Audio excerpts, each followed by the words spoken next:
As sentient beings, we find ourselves thrown into a world that inflicts immense pain and suffering.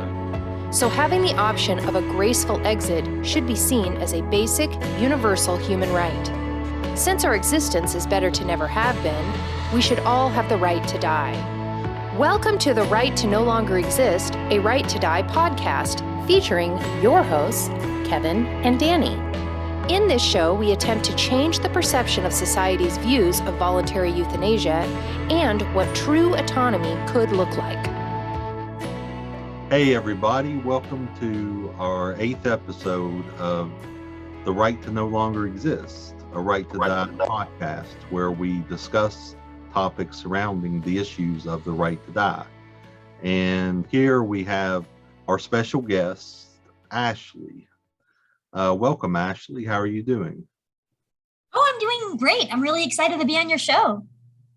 Oh, we're excited to have you. Yes, welcome. Thanks so much for coming. It's going to be really fun to talk with you about everything and anything right today. Yes.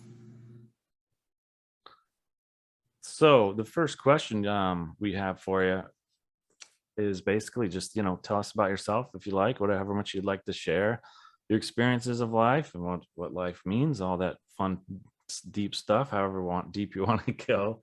And then what also brought you to, just to being a fighter for the right to die and being interested in the topic. Okay. Well, my life has been full of a lot of ups and downs, more downs than ups. I have several disabilities. I'm visually impaired, and I also have some mental disabilities. I've been diagnosed with post-traumatic stress disorder and bipolar type 1 disorder. And so life is a challenge. I had a really rough childhood, a lot of emotional abuse, some physical, some sexual, have abandonment issues. The list can go on and on. I became interested in the right to die because I've been suicidal since I was 13. And I didn't know about the right to die movement when I was that young, obviously. All I knew is that I wanted to die at 13. And I've pretty much wanted to die since then. I'm 31 years old now, so I've wanted to die for over half my life. What brought me to the whole wanting to be interested in this whole thing was I would research suicide and life, to end your life and stuff like that. And I came across the article about Dignitas, which is the right to die movement in Switzerland, a place you can go for euthanasia. And I was like, wow, this is cool. And so I kind of researched it more. And then basically learning about Dignitas what kind of broadened my search. And then I found a really good website called Sanctioned Suicide, where we could actually talk about suicide without being censored, which I thought was amazing because you can't really talk about it anywhere else. And they talk about, the right to die movement there too. So that's actually how I found your website and decided to email you to be on this podcast, was through Sanctioned Suicide. So, yeah. Awesome. Yeah, that's a great site for resources. And I think everyone should check it out. It's just a great forum for people to feel free to talk about what they want to talk about, with free speech and all that great, the beauty behind that. But yeah, sorry you had so much issues in life and it got you to a place where life wasn't preferable. I mean, that's I think we can concur. Oh, absolutely.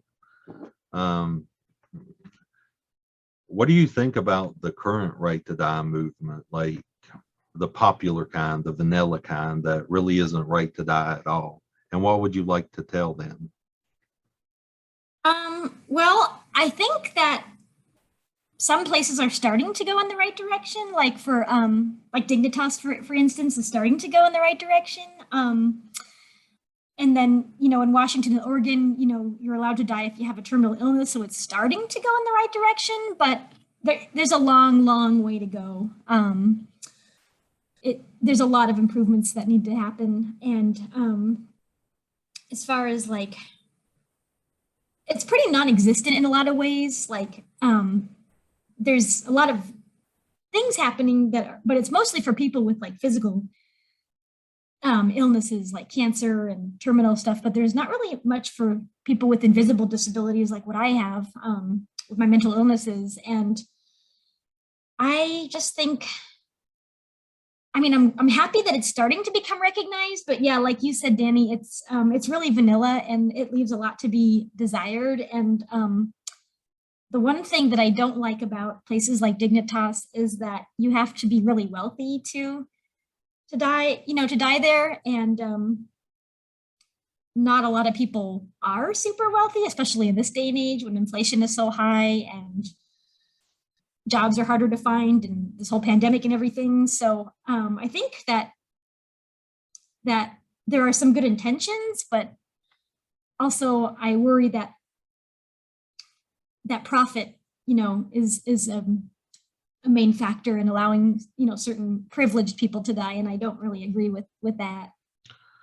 Oh, exactly. And with Dignitas, a lot of people are misled to believe that it is the unconditional right to die, but you still have to go through a laundry list of assessments and stuff like that. So, if you want to die and have no health issues, for example, you will probably be denied by Dignitas. They have their own Q&A on there, and I found out, it's basically no, unless you have a severe physical condition or a terminal condition. And then you will have to wait. You have to be assessed by the doctors in your own country. And then you'll have to fly to Switzerland and go through assessments by their own private doctors and clinicians. So we're all at the mercy of others instead of having the unconditional freedom to exit gracefully when we see fit. That is a very sad and tragic fact. But we're a long way from getting to where we need to be. Yeah, and you think it would have gotten at least somewhere as far as, death with dignity, the where they're at is, okay, but it's only okay for some. And the fact that it's been around for, so many years, it's kind of just gotten nowhere. And, Canada has made, but even then, sort of the similar situation, you have to wait all this wait time, all these requirements and qualifications you have to meet. And how insulting and degrading is it anyway for other people to tell you what you think life is, like, no, we say that you haven't had enough and you need to endure more. And if you don't, you're some kind of criminal, we'll lock you up, and whether it's prison or the mental institution, if you try to do anything about your predicament, we're going to make sure to that we do some massive slap on your wrist, but in tragic ways. There's so many consequences to prohibition, right? Like in such magnitude of numbers, if you're trying to help yourself, or forget helping others. I mean, that's not even part of the conversation right now. You know what I mean? Helping others is literally a crime, like slam dunk, that, you're going to get the book thrown at you. Yeah. And to me, that's as about as compassionate as it gets. And like, I don't care to say that, because I know that it's compassion and love. That's, that you would do that for someone. But the world thinks that that's just the most evil crime you could ever commit. And they have to prove that first, right? They got to prove that that's a wrong thing first. And I feel like they haven't even come close to proving that. We got to have an objective theory that states that you're wrong for wanting to die, which there is none. So they market their subjective opinions as objective facts, and that that takes power away from the individual. And about the right to die, it's like, Belgium and Switzerland, for example, just like with MAID, they have the medical model, but the media markets it as the unconditional right to die. It isn't. It's a bullshit model where you have to, first you have to be under their health care plan. Okay, you want to die, yeah, you have to be under their health care. Okay, what kind of pretzel logic is that? And then you have to go through this long drawn out process, even in Belgium and Switzerland. Yeah, you have to be a citizen of those countries. You have to endure all these assessments by a bunch of doctors and stuff, even if you are terminal. And doctors can deny you and turn you down. And for like, if you want to die because of a mental health issue in Belgium, good luck. You know, it's probably going to take you 6 months to even find a therapist to have all the stuff backlogged to begin with. And then you're going to, you know, they get to decide. It's just like everything else, but the media, you know, falsely advertises these places as a wonderland for people who want to die. And I think it's important that we all study how each law works in each country so that we have a, you know, so we don't give our hopes up. Yeah, I agree. The other thing I also dislike about places like Dignitas and stuff is like when I first saw it, my heart kind of leapt with joy because I was like, oh, good, they take, you know, people with mental illnesses. But then, you know, like you said, there's a big long checklist and you're probably not even going to get it. And so it's like they give you toxic hope. Like they say it's hope and they're there for you and everything, but it's actually like toxic. Like they kind of, I feel like it's like stringing you along like a bad relationship, a toxic relationship.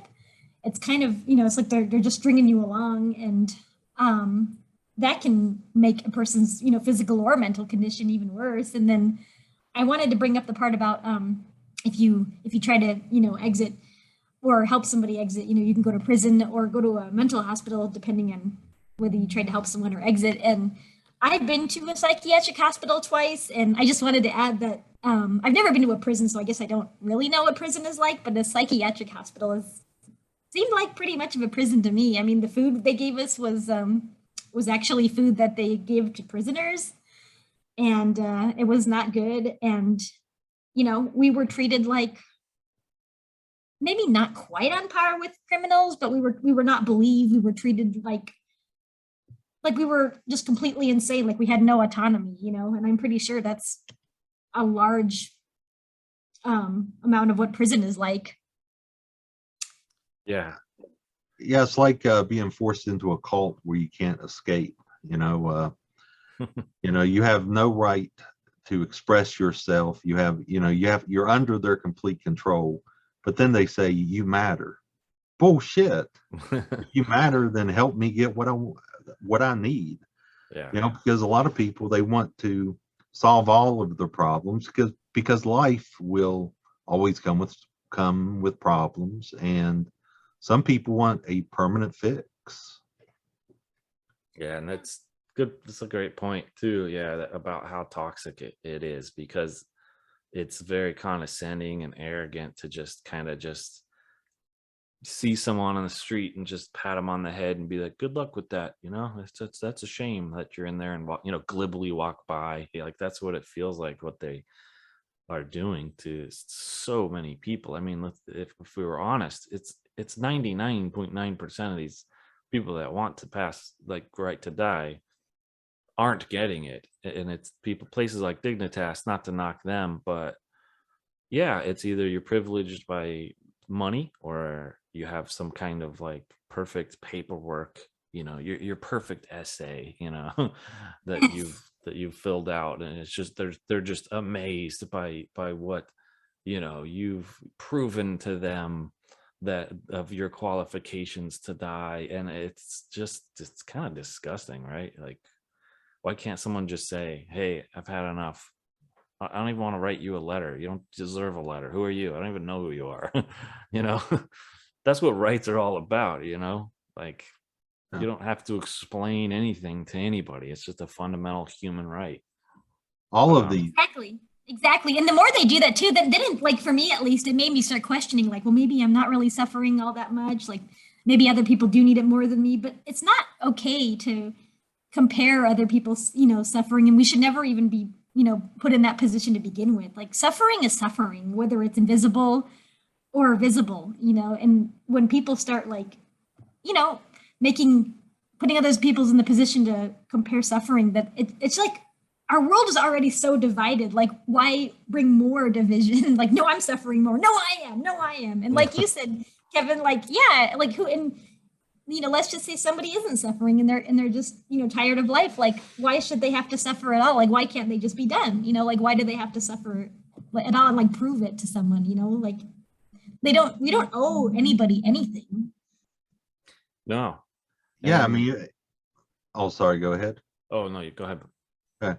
Yeah, I mean, it shouldn't be something to be earned through suffering. I mean, yeah, I mean, suffering is a good reason, but some people they just find life undesirable. They're tired of the grind. They're tired of just the BS that comes with everything. But yeah, I mean, all these right to die policies are basically right to die in name only.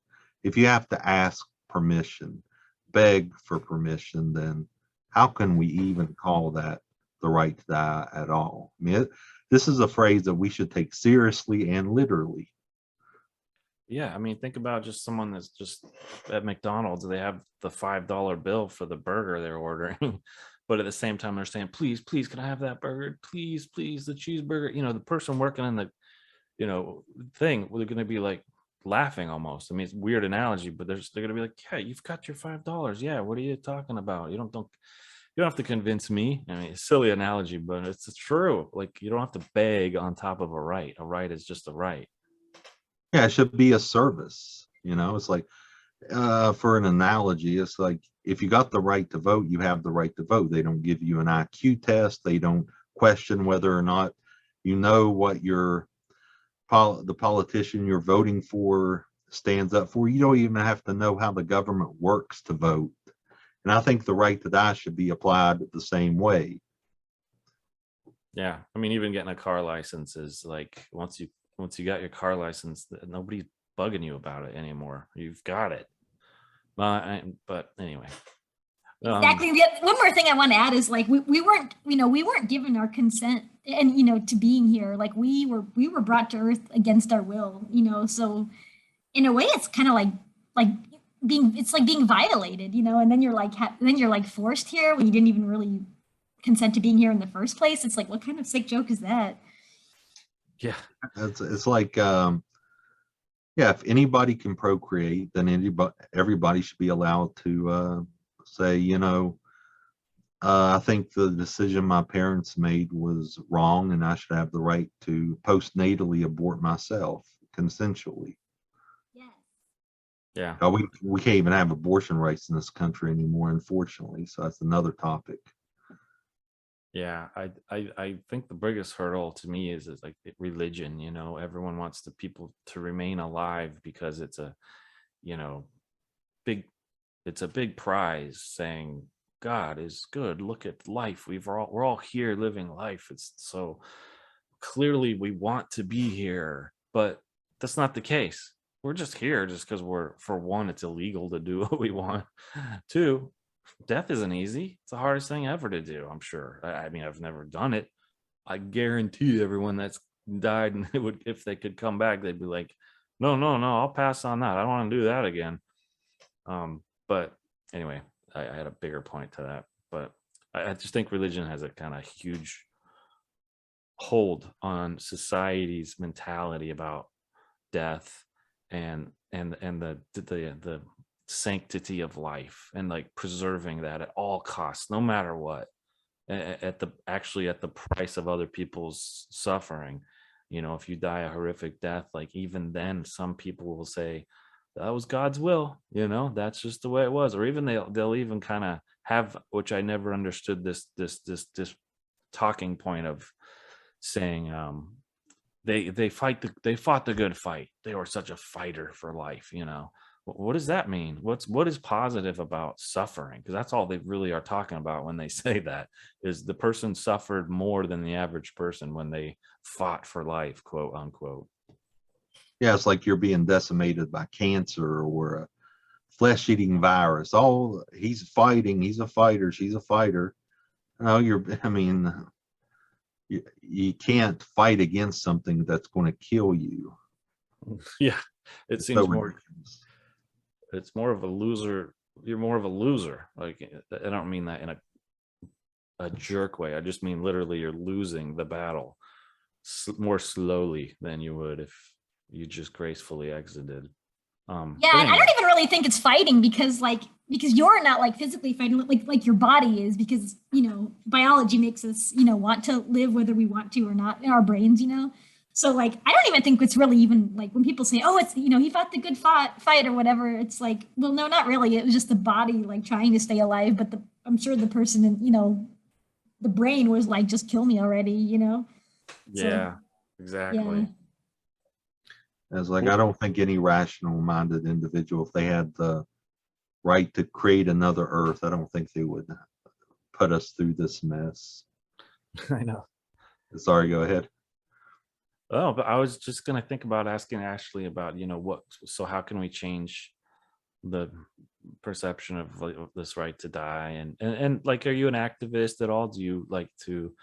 Is there anything you do? I mean, obviously, this podcast is one of them. But is there any activism at all that you like to do or would like to do? And also, yeah, how can we change the world, so to speak? Yeah, thank you for asking. That's a really great question. I do some activism. So poor people are treated like garbage 99% of the time, especially if you're like a single parent and stuff like that. So I volunteer at this place called Power, and we help. You don't have to be a parent necessarily, but it stands for Parents Organizing for Welfare and Economic Rights. And what we do is we, like if somebody, comes in and says, I'm on, food stamps at DSHS, but they're going to try to deny my benefits for, this or that.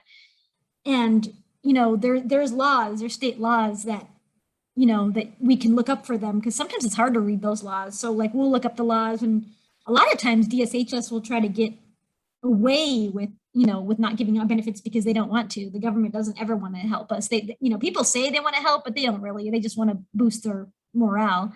So we help advocate for people, for low-income people, and help them, get onto benefits, help them keep their benefits, stuff like that. So that's something that I do that I really enjoy,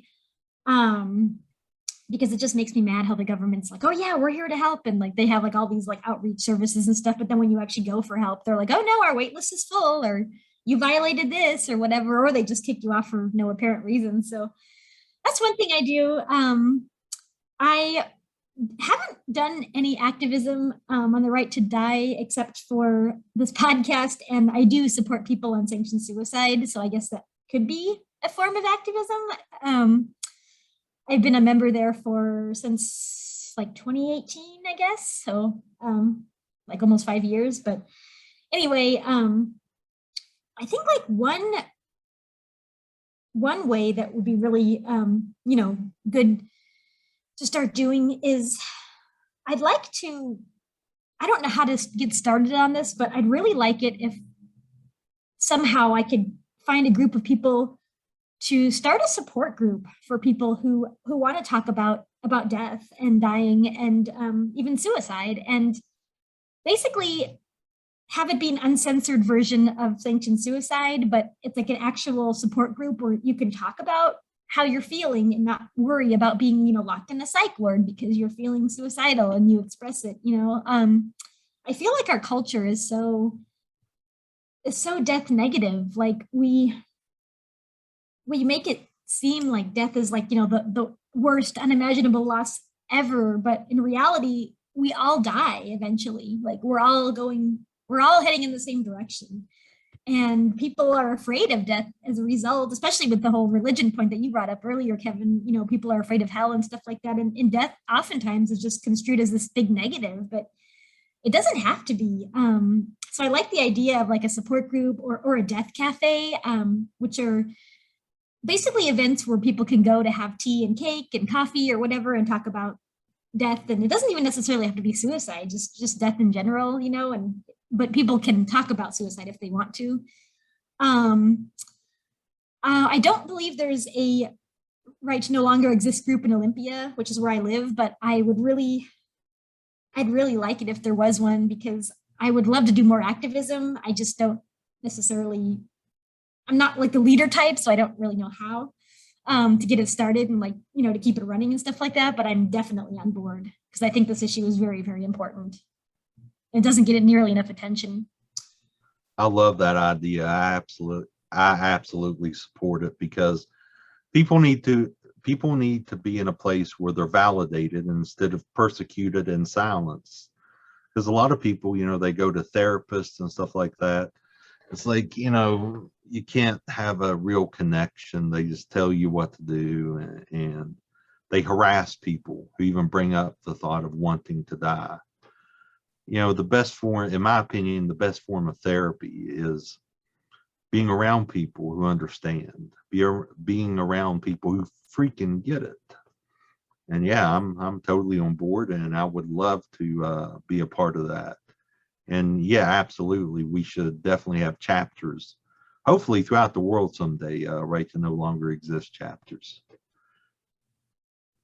Yeah, that would be really great. I would love that because, I think a lot of people are, well, I don't know about a lot, but I think there are more people who are interested in this movement. They just maybe are a little bit afraid to come out and talk about it because, it is such a taboo subject and people, they get shunned if they talk about it. And I wanted to bring up a point, what you said, Danny, about therapy. I've been to, I think I've been to like at least 5 therapists, and none of them really helped me. But whenever I go on a sanctioned suicide, which is supposed to be, quote unquote, abnormal and you're mentally ill if you go there and all this stuff, like I feel better every time I go there because it's like I'm talking to a family, or even if I don't feel like posting, but I just want to browse, and it's good because I'm like, okay, somebody else is feeling this way. I'm not alone. And like within therapy, it's like, I don't even feel like I can really be honest because I have to censor everything. And so many, it's not even just psychiatrists anymore. It's therapists too nowadays. They just want to shove medications down your throat with,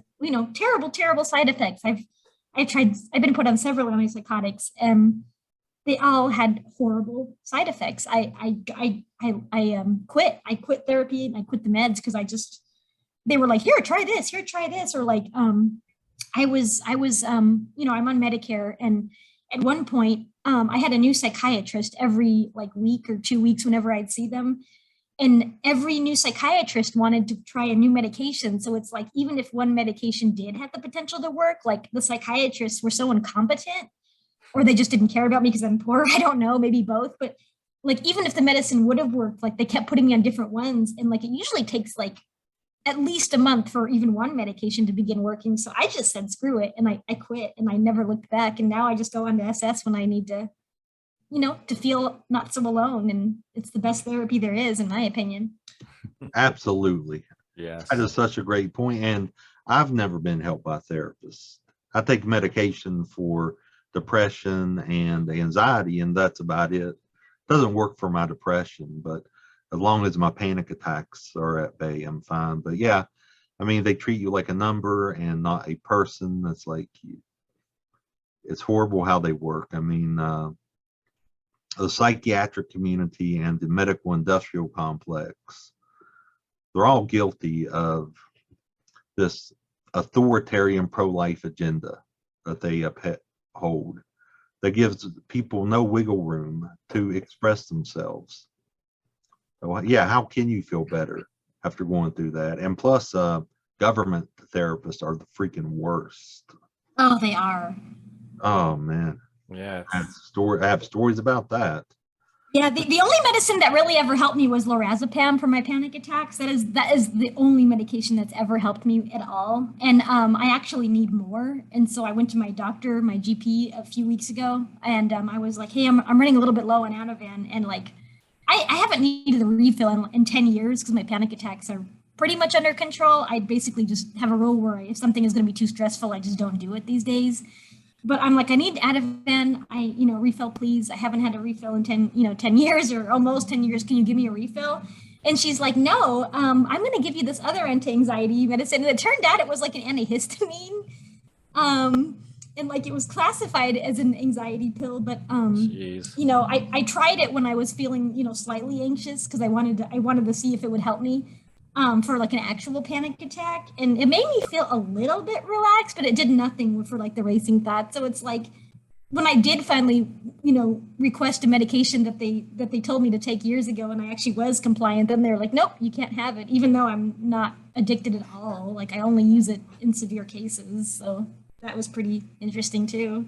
Yeah, it's like, why should we pay people to tell us what to do? It's so Yeah. ridiculous. Yeah, I agree. Totally.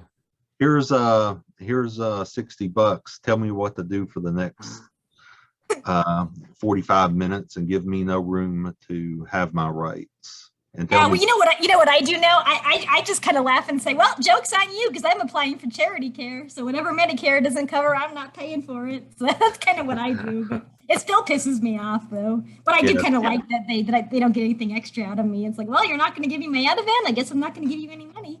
So I'll give you my completed charity care application, and you're going to have to approve me because I'm that broke. So how do you like that? Yeah, I've had the worst experiences ever too. I've only been to 3, and I only started when I was like 33, 34 or whatever. And I was like, all right, I'll give this a try. I've heard various things about it, but I was really surprised at how silly it was, and how much it was goofy. It was just goofy. I was talking about my problems, and then they were like, well, here's a sheet to work on. They give you homework, and the sheet is just like the silliest questions you've ever heard. Like I'm a 6-year-old or something. And, just like, think about what makes you happy, think about things that make you happy, and when you're feeling sad, think about these happy things. I mean, to me, I was like, you went to school for like 7 years for this. I was just so surprised at just how juvenile it all was, and it didn't help me for 1 second. Yeah, I hear you, brother. I can't stand it either. It's like, these people fail to recognize that everybody is different. So they have this one size fits all policy that usually ends up making things worse. Yeah. And plus, it makes it's intimidating to go to a therapist knowing that they have complete control. You're not in control, they are. And they try to assert their dominance instead of validating people. And it's like, it can be pretty scary. Yeah, and unfortunately, they're getting away with it too, because the Right to Die movement isn't as widely, known. People are, shying away from it, treating it like it's a plague. But, so they're getting away with it for now, which I think is just, it's an abomination. Absolutely, it's criminal. A lot of these people should be freaking locked up for what they do. It is, especially when they get into the suicide talk. They give you the sheet that says, what on 1 to 5, how have you been feeling? Oh yeah, it's like, do you really think I'm going to answer honestly? I did that once. I thought they wanted an honest answer. I gave them the benefit of the doubt, and I said 5. Yeah, do I think about death every day? Yeah, sure, 5. I had this big, column of 5s or whatever, 1 to 5, and next thing I know, this other person walks in the room, starts talking to me, 20 minutes long of just talking to me, trying to assess, am I at risk to myself and others, and that whole spiel. And I gave him my thoughts pretty hard, but like he could tell I wasn't at risk. But I was also kind of like glad that I told him, like, this is so silly, because I mean, it basically proved that suicide is a rational thought. It's rational to be thinking about wanting out of a jail cell. Why would anyone want to sit in a jail cell? Exactly. I had a thought here and it went whoop. But yeah, it's like these people just keep harassing and harassing. It's like, it's none of your fucking business whether I'm suicidal or not, and you have no right to interrogate me. You don't have the authority to interrogate me. Yeah, I mean, it's so personal too. It makes you, they might as well just ask you how many times you have sex with your wife or husband or something. You know what I mean? Like, yeah, that's how personal it feels. How many times shit, Yeah. Yeah, next time somebody ever asks me if I'm suicidal as like a thing that, maybe I'll just say none of your fucking business. I'm sick Yeah. of dealing with these people. And you should. I think you should, because it's kind of just anytime I think we can fight against this is a form of activism too. And it's also making people less empowered. They're going to think, oh, they're talking to me like this. Like I can't just infantilize them all day long and them scared to death of me. If we stand up against these people, it'll be good. Oh, exactly. We got to fight them wherever they are. So what would you like to say to those who oppose the right to die, for people that are even in your condition or similar, or just in any condition really? But of course, what are your thoughts about people that just are vehemently opposing to this fundamental right that we have? Well, I really don't like to judge people, so I try to keep judgments aside, but I definitely would have things to say. For one thing, a lot of people can't fathom the idea of wanting to die. Like, I remember when we were talking last week, Kevin, you told me that you went to a protest and you were trying to talk to somebody who was she was like 20 years old or something, and she was like, I can't imagine not wanting to die. Like, I just can't imagine it. And Yeah. She's not the only one who feels that way. Pretty much everybody I know does in real life. And what I would like to say on that point is, it's great that your life is good, like the 20-year-old was saying, my life is so good, and a lot of people think that life is so good. Like, I don't know if they really believe that or if that's just what they've been brainwashed into believing, but whatever the case, if they don't want to die, that's wonderful. Good for you, stay alive until you die of natural causes or whatever. That's great. But not everybody's life is good. Not everybody has a good quality of life. There's physical disabilities, there's mental disabilities, there's just plain burnout, so not everybody has the same zest. So I guess I would say that to them, and I would try to get them to think more outside the box, because I think that people who are opposed to any kind of movement really, but particularly this one, they don't really they're so caught up in their belief about, this is just, how could anybody want to end their life, that they don't take a moment to think outside the box and be like, oh yeah, just because I have a 6-figure income a year and I have a house to live in and 5 cars and a dog and a wife and kids, doesn't mean that everybody does. And just I would tell them to try to put themselves in somebody else's shoes who has any kind of a disability, and even just for a day, and I would also tell them, I'd ask them, like, do you have anybody in your family who has a physical or a mental disability, or they're, simply just burnt out? And there are a lot of people who have some kind of suffering in their life and struggle. And I would like to tell them, really take the time to actually listen to the person who is struggling. Like, don't just let them talk, but be focusing on what you want to say and hold on to your beliefs the whole time, and quickly spew out what you want to say the second they're done talking, because that's not really listening. Really truly listen, really truly try to understand their suffering and why somebody might want to die, their particular family member. And then, try to broaden that to, well, this is why my family member or friend wants to die. Maybe this is true for other people. And it's kind of like a ripple effect. I think once somebody starts noticing or understanding, why somebody close to them might want to die, then it might branch out to oh, other people have this. And then, maybe it could spread out, to other people.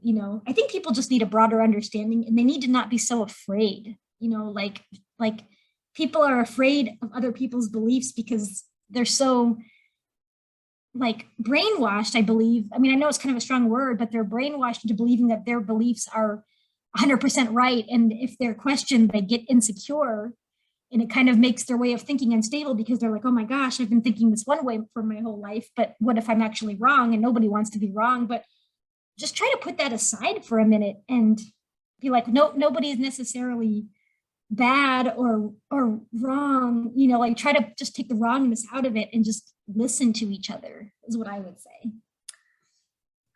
Oh, what a perfect response. I mean, you're absolutely right. You know, it's a preference, you know, wanting to die is a preference, just like wanting to live is. And a preference should be respected. And it's like someone else's lust for life should not dictate the rights of others. And it's very important that, yeah, we have some kind of mutual understanding with the broader community. Whether people want to live or not, they can at least respect that this is what we want. We're not telling them to go kill themselves. I mean, that would be totally out of line. Exactly. If I came up to an optimist who just loves life and stuff like that, and I say, why do you like life? Why don't you kill yourself? I mean, you're put here to die. I mean, you're a slave to this world. I'm not going to say that to somebody because, you know, they want to live. So why should they have the authority to tell us or anybody who wants to die how they should end it? Yeah, that's a great point. Both of you guys. That's just, yeah, I can't. Amazing, guys. Amazing. Those are such great points because it's like, it really is just like this inability, it seems, that people have, but they actually have the ability for empathy, but they don't utilize it, right? It's like a switch in their brain that they just are deciding not to turn on, you know. And only when it's one of these, only when it happens to you will you get it kind of things. But other people like us, we get it, right? We see someone in a wheelchair on the sidewalk, whatever, like my heart breaks. Other people are just like, get out of my way, you know. But if it happened to their loved one or friend, whoever, they get it. All of a sudden they're like, yeah, you know, I get it. They should have a peaceful way. Like, what is it that makes that brain switch into complete denial and rejection into total acceptance, you know? And I wish people didn't have that thing, you know what I mean? It's like a famous person where their kid dies of some, you know, rare disease. Now they're the big advocate for the rare disease, and you know, they do the fundraisers for the rare disease, and it's like, why wouldn't you fight for that beforehand? You know, it's, I mean, there's only so much disease out there we can all fight for, but Right. it's yeah, it's like they're incapable of having compassion and acquire. They have the compassion, they just don't utilize it. It's weird. Well, they got to understand that by forcing people to live, they're inflicting harm on others. Just like we would be inflicting harm on somebody for trying to get them to end their lives or encouraging them. And it's bullying, even if people don't realize it. I mean, to me, it's just as harmful to force somebody to live as it is to force somebody to die.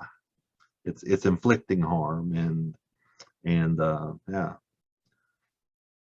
Yeah, I have another point I'd like to bring up too. You know, I noticed that there are a lot of people, like when somebody, you know, does kill themselves, you know, the people, I like to call them normies because, you know, it's just a funny way of talking about, you know, quote unquote normal people, neurotypicals or whatever. But like if somebody commits suicide in a family, like a lot of times the reaction is like, oh, I never knew. And why didn't they tell us? And why didn't they say goodbye? And it's like, well, if you would have listened and like not forced them to living, like you would have gotten to say goodbye, you know.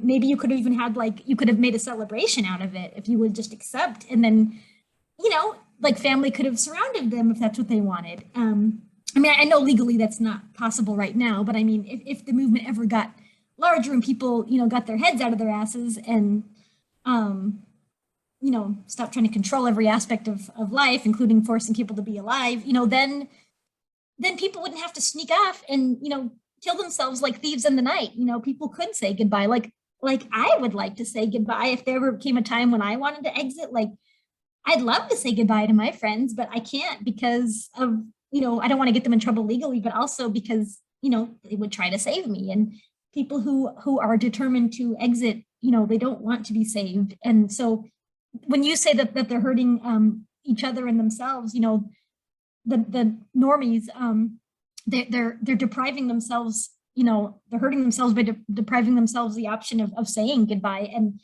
letting everybody have their closure, because so many times when someone kills themselves, there's like no closure for the people left behind, but all that could be avoided if you would have just accepted them in the first place and what they wanted. Exactly. It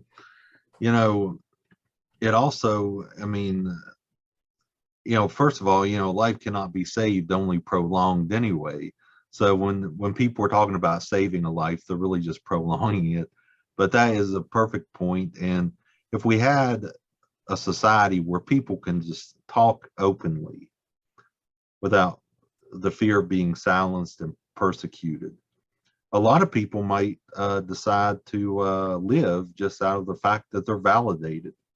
And there's people around them to say, okay, you should have the right to die.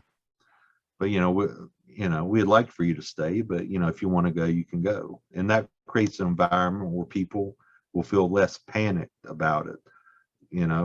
Like preventionists, if they want to prevent people from taking their lives, why don't they volunteer and help people who are bully victims, who are victims of poverty, and just be a pal to somebody instead of just telling them what to do and all that. It's, they need to focus on what makes people want to die instead of just saying wanting to die is wrong. Says who? Yeah. Right. That's huge. That's kind of one of the biggest regrets I have about my brother killing himself is I wish I would give anything for decades prior, much less a month, but just go to him and be like, hey, I get it. I get it. You can say literally anything you want to say right now. And I'm not going to go run to the cops. I'm not going to call your therapist. It's so important for someone to have trust in another person, for that safe, the real true kind of safe conversations, not the fake safe where they say you're safe and it's the suicide preventionist saying you're safe to talk to us when we all know that there's no safety there whatsoever. But I'd give anything, to just be like, tell me your thoughts, because I'm with you. I agree, I'll sit there and listen to you for hours if you want about how much you hate life or whatever, because like you said, a lot of people would benefit massively just knowing they have a friend to talk to about it.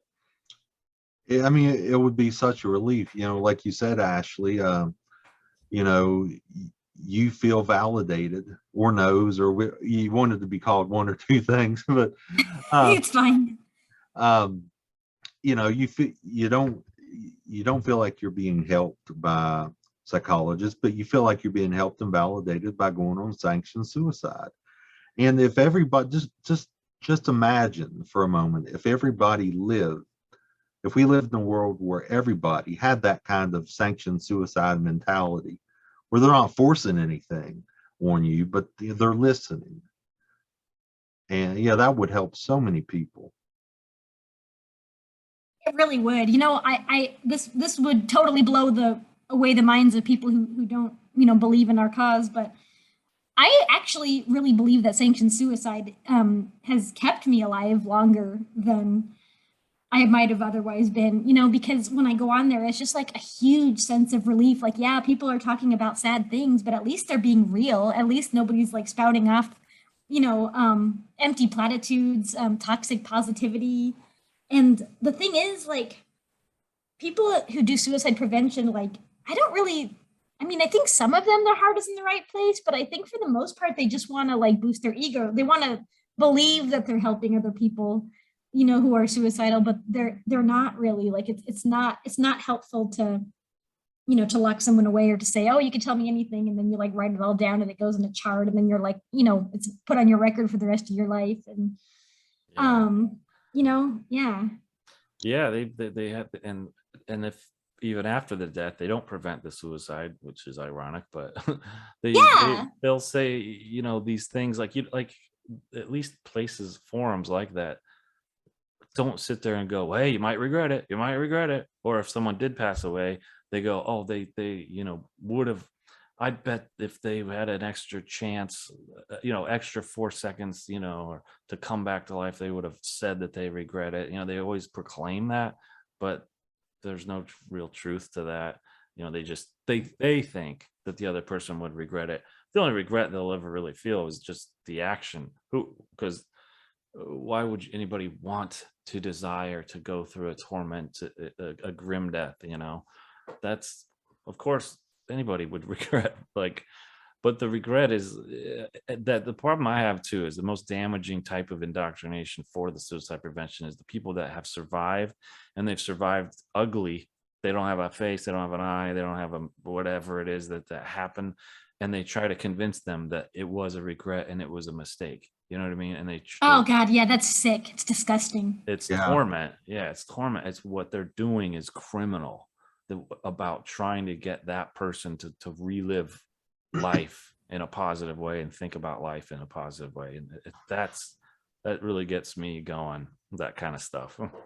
Yeah, Kevin Hines is another example. He several years ago he jumped off the Golden Gate Bridge and survived. He broke every bone in his body.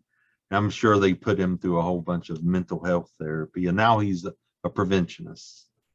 And if we had the right to no longer exist, maybe he wouldn't have jumped off the bridge. Maybe he would have walked into a euthanasia clinic, or bought the peaceful pill from a vendor or something, because he had the right to no longer, because he did not have the right to die. Yeah, he jumped off that bridge, which it's a lot of people survived that, but you'll never hear stories about people who attempted many times and regret surviving. You'll never, the news media will never cover anything like that. It's all one-sided. It totally is, because on unsanctioned suicide, there are plenty of people who say, I'm really upset that I survived. I'm going to try again. Most of the stories on there, are people who are not happy to still be here. So it's definitely, I don't think I've ever seen a media post where, they're like, I still want to be dead. So. Well, what would you, Ashlee, think that the perfect right to die world would look like to you? What do you think that would be the best policy for this whole thing if it became legalized and everyone was over the taboo-ness of it all, or whatever? What do you think would be a kind of a good system? I guess it's a big question, but did you ever have any thoughts about that? I mean, it's going to sound really basic, and probably a lot of people who might listen to this podcast won't agree with me, but I think that they should sell the peaceful pill in supermarkets. It shouldn't even be a prescription. I think that people should just be able to pick it up and take it home, and and exit at a place of their choosing, when they choose, because just because somebody has a method, it doesn't mean that they're going to use it right away. Sometimes people just want to have a tool. It's better to have a tool and not need it than need the tool and not have it. So a lot of times people just want to have something for comfort, okay, I have it, it could really calm them down. So that's my ideal picture, is to have it, and also to be able to talk openly about it with everybody. And I mean, this is my dream world. If I decided to exit, I would want to have a party. I would want to have a celebration of life, where hopefully people would be more happy and understanding for me than sad. But, any feeling is okay. Any emotion is okay, as long as, they would respect my choice. And I'd like there to be dancing and eating, and just basically like a reception after a wedding, and I just feel like people just need to have more control over their own lives, their own autonomy. So that's what I would say. That's exactly the world we are fighting for. You hit the nail on the head. That's what the right to no longer exist is all about. Well, it's funny, you know, like my dad passed away, and of course, at the time, it's all tragic, which we could prevent some of that, you know, if we know it's coming, everyone can prepare for it emotionally. So there's that side of it. But then there's like the aftermath of it, where everyone like slowly starts to like accept it, you know, and we actually, what was it, 2 days later after his death, you know, when we were waiting, you know, the funeral was like tomorrow, that kind of thing. We're going through all these photos, you know, to give to the funeral home because they were going to make some slideshow or whatever. But we basically had that party that you're talking about, Ashlee. It's like we were laughing about every funny thing he did in his life. We were goofing off about it. Like this picture showed oh my gosh, imagine, yeah, remember these like goofy shorts he had or whatever, you know. And although we were sad, we were still having this wonderful party. But imagine having that party with him there, you know. Yes. It would be like so powerful and so like, and you could hug him and say goodbye instead of just saying goodbye in your mind. Yeah. Exactly. Because there's no proof of an afterlife. Like, I think that funerals are for the living, you know, not really so much for the dead, because like some say, oh, there's an afterlife and they can hear us, they can see us, you know, we're saying goodbye, but we don't really know that. I mean, for all we know, they know nothing. They don't exist, you know? So, that's, yeah. I wanted to say something and I kind of lost my train of thought. Oh, I know what I wanted to say. Yeah, like, why is it okay for people, you know, who die of like cancer or some other, you know, physical complication? Like, why did they get all the parties and the flowers and the acceptance? But if somebody who, you know, commits suicide and stuff, like some of them don't even get a funeral or like no flowers put on their grave. I mean, it's becoming like more people are becoming more empathetic to people who kill themselves, but it's still like a far cry from what somebody who dies from a different kind of illness would die. But like, suffering is suffering. It's like, why is it treated differently just because they decided to check out early? You know, like that doesn't seem fair at all. Exactly. Yeah, it's like, you know, what, cancer, heart disease, liver failure, all these horrible things.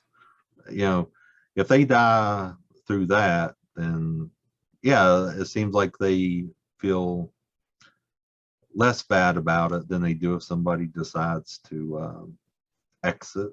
But then again, you know, the point you made earlier, you know, people are not allowed to talk about it, so it is a surprise if you walk into some, you know, to a loved one's house or something and you find them dead.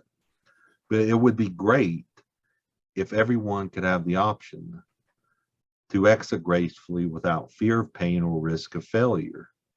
You know, we want to take away the guns and the nooses and replace it with the peaceful pill. I mean, that would, and about facing your fears,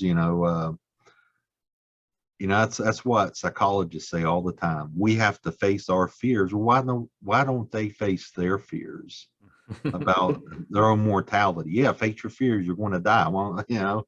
Yeah. But I mean, yeah. Oh, that's a great point, you guys. I have nothing to add. I want to add one more thing. Sorry. Actually, What? Oh, just one quick one. I just wanted to harp on religion again, because you know me, Mr. Atheist. But I'm just saying though, like these deaths though that you were talking about, they don't, because it's a suicide, don't even get proper burials. They do like these weirdo burials, or they'll cremate them and they get thrown in the garbage, you know, out back, and no one talks about it ever again. I mean, that's the religion really kind of has a dark past regarding suicide for sure, and their funerals, and these people deserve their respect. That's all I was gonna say. I would argue. Oh, sorry, go ahead. No, your turn. I was just going to say, I would argue that it's 100% religion, if not maybe like 90% religion. I don't know. But go ahead. Yeah, I would agree with that. There was something else I wanted to add. In the perfect world, you know, so some people, you know, have survival instinct. Some people, you know, maybe don't struggle with it, but a lot of people would. And it would be really nice if, like, you know, there's a such thing as a life coach. Why can't there be a such thing as a death coach? And like, if somebody was battling SI or something, why not? Why, you know, if family didn't want to be present or couldn't be present, or there wasn't any more family, like, what about a death coach to be at their bedside and, you know, talk them through it, or read them a story, or play soft music or something, you know, like if there's a life coach, the opposite of life is death. So cha-ching. Absolutely. I love that. A death coach. Well, I think they have death doulas, right? But I don't know exactly what their roles are, but they do accompany you during your death and help you out. But maybe not though in the mentality of the right to die, though. You know what I mean? I don't think so. Yeah, I think it's more of just like, we're here to help you and pat you on the back and give you back rubs whenever we need or whatever. And while you're rotting in, you know, hospice. Yeah. Yeah.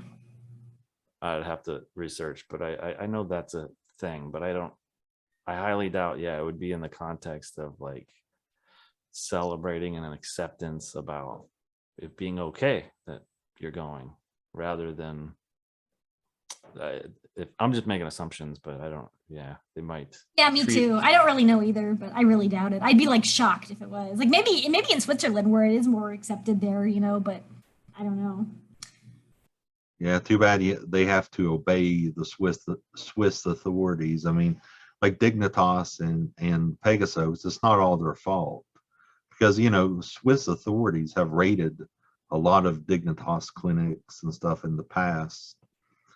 So yeah, they're at the mercy of their government. But I was going to say something, yeah, about the Life Tribe. It's, you know, a lot of people, they love base jumping. They want to put themselves in danger because they want to feel alive after they do that. And I'm afraid of heights, so I cannot understand why anyone would want to base jump off of a huge bridge, but I don't have the right to stop them. I respect their desire to be adrenaline junkie. I don't know if that's a great point, but I'm trying to make one. Oh yeah, I mean, if you're giving people the right to act crazy and silly and skydive and do all this wild stuff and, you know, tattoo their entire body or whatever, like what is so wrong about falling asleep? I mean, we all fall asleep at the end of the night. That's the irony, is we embrace falling asleep every night. So many people like enjoy it. They're like, oh yeah, nice break from existence, I can't wait. And but to have a break from existence forever, oh, now you're getting into, you know, taboo talk for some reason. Yes, all people want to do is go to sleep. They want the right to sleep forever. So now you got to wait 60 more years before you can sleep forever. So, screw you. I know.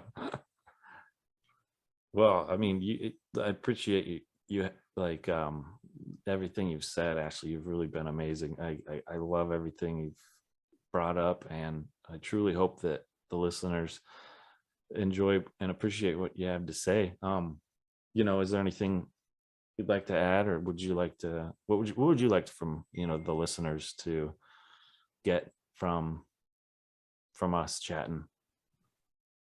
I would like people who are suffering in silence, who you know, are misunderstood, and who are feeling hopeless and helpless and powerless in this crazy world we're living in, to know that they're not alone. You know, we're not alone. There are people who think the way we do. You know, sometimes it's kind of hard to find people who are like-minded like us, especially more and more because Google censorship is starting to happen more. Like, you can't find sanctioned suicide on the Google search anymore. You have to like actually type in the address to get in. So it's harder to find people like us, but we're out there. You know, you just got to really look. And you know, peaceful methods are available too. You know, that nobody wants you to know about them. You know, at least in the normie world, but they're out there. And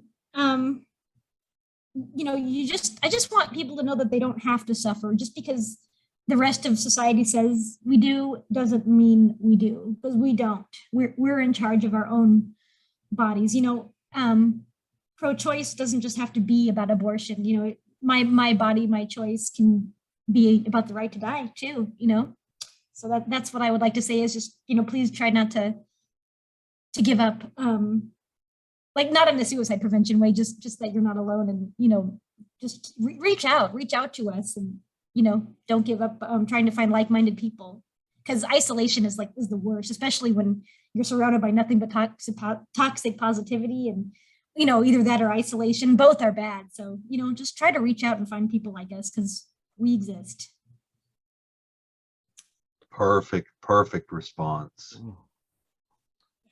Yeah, thanks so much. Because that's kind of part of this podcast too, is to interview all kinds of different people, but also to just basically show that, hey, there's so many more of us out there that are thinking the same thing that you are, and it's okay. and it's okay to vent. It's okay to say, hey, well, life sucks, or whatever it is you want to basically say anything about what you think about this, and we're never going to be judgeful about it. And so I appreciate you being an advocate for making other people feel comforted and understood and welcomed. So we really appreciate that, for sure. Absolutely. Yeah, I appreciate all of you too. We would love to have you on again sometime. Yeah, I would love it too. I thought I was going to be super nervous, but I really, talking to you guys is like, stirring cake batter. It's super easy and it's fun. So nice. Awesome. That sounds good. Thanks so much. I really appreciate you coming on, and it means a lot. And I also appreciate your courage to do it. I know this is a taboo subject right now, and some people are afraid to do it, but I mean, you seem like very fearless in that regard. So absolutely, people will benefit. Well, thank you so much. If you don't have anything else you'd like to share, that I guess we could wrap it up. But again, I can't thank you enough for coming on. Yes, we're so glad that you reached out to us. I mean, I was so happy to, get that message, and wow, we got somebody in line. Got somebody lined up. In line. Yeah, I hope more people come, because it really isn't scary. It's fun. Just write to them and they'll get you on. Yeah, we won't bite too hard. No, just it's just a love bite, a love nibble. Yeah, exactly. If you'd like to, feel free to reach us out on our website, and the righttodnolongerexist.com/get involved. And there's various ways to get involved, and just like being a guest on here, or downloading our protest signs you could print out, emailing your legislator, donating. There's different ways to get involved, at least as far as we can tell. That's all. If we come up with new ways, we will. But we also have a blog too. Please check out the blogs. I noticed a lot of people were reading the blog, so that's great. We're going to have a couple more up shortly. But yes, the website's finally up. So enjoy. Yeah, and if you want to make your own video on YouTube about the right to no longer exist and what you think about it, please feel free to do so. We encourage everybody to spread this message far and wide, and hopefully people from all corners of the earth will hear about this movement at some point. You have been listening to the Right to No Longer Exist, a Right to Die podcast. We hope that you have enjoyed your time and found the information valuable. Please visit us at righttodnolongerexist.com to learn more about our organization and mission statement. You can also follow us on our social media platforms at The Right to No Longer Exist. There you will find links to our individual channels as well. If you would like to contact us, please email therightttonolongerexist@gmail.com. Thank you for your time, and let's remember that during the time that it took to listen to this podcast, dozens, if not hundreds of people endured a horrific death by suicide. Let's fight together for a world where this doesn't happen anymore. See you next time on the Right to No Longer Exist podcast.